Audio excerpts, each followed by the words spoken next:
એમપીના સિરપકાંડ બાદ ગુજરાત સરકારની કાર્યવાહીની શરૂઆત થઈ છે.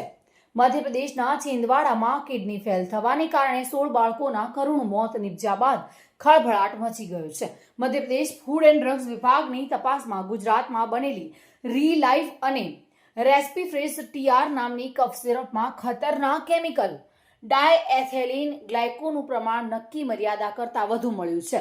આ સમગ્ર મામલાને લઈને ગુજરાત સરકાર પણ એલર્ટ બની છે. ગુજરાતમાં કફ સિરપ બનાવતી અલગ અલગ 500 જેટલી કંપનીઓમાં તપાસનો આદેશ આપવામાં આવ્યો છે. આ મામલે કેન્દ્રના પગલે રાજ્ય સરકારે એડવાઇઝરી જાહેર કરવાનો પણ નિર્ણય લીધો છે.